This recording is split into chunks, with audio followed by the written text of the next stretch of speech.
was 27 years old, I left a very demanding job in management consulting for a job that was even more demanding, teaching. I went to teach 7th graders math in the New York City public schools. And like any teacher, I made quizzes and tests, I gave out homework assignments. When the work came back, I calculated grades.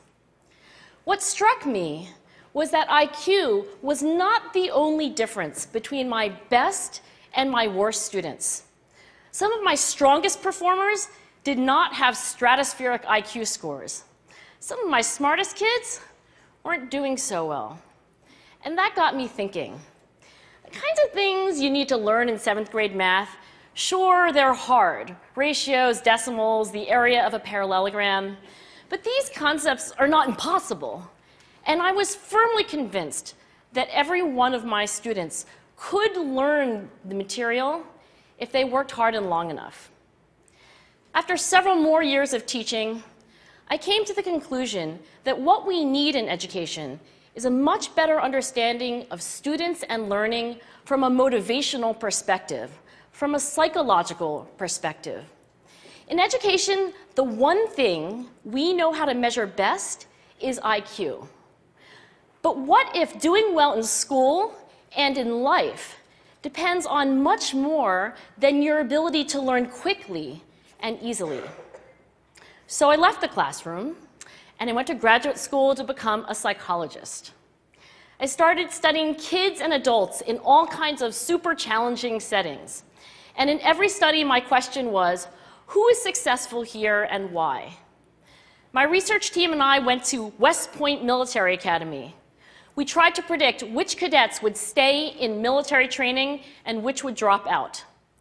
We went to the National Spelling Bee and tried to predict which children would advance farthest in competition. We studied rookie teachers working in really tough neighborhoods, asking which teachers are still going to be here in teaching by the end of the school year. And of those, who will be the most effective at improving learning outcomes for their students? We partnered with private companies, asking which of these salespeople is going to keep their jobs and who's going to earn the most money.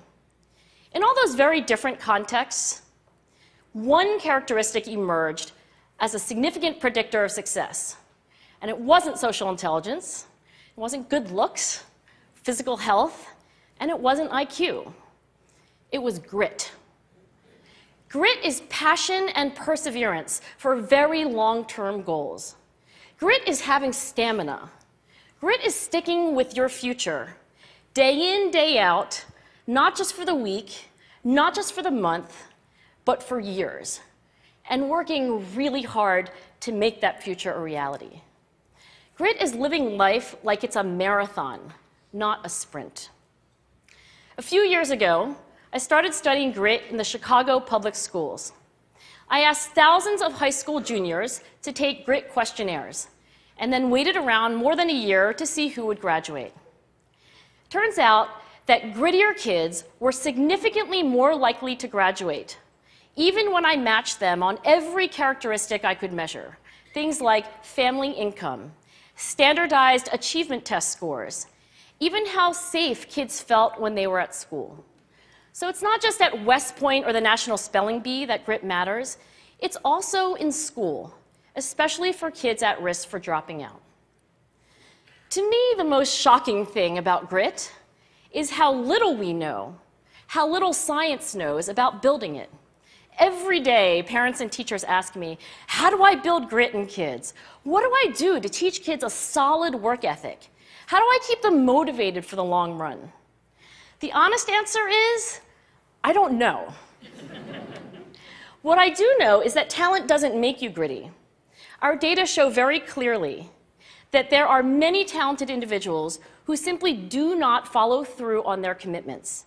In fact, in our data, grit is usually unrelated or even inversely related to measures of talent.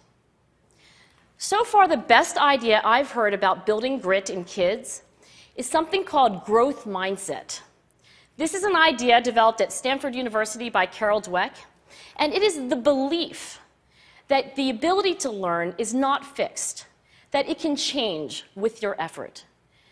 Dr. Dweck has shown that when kids read and learn about the brain and how it changes and grows in response to challenge, they're much more likely to persevere when they fail because they don't believe that failure is a permanent condition.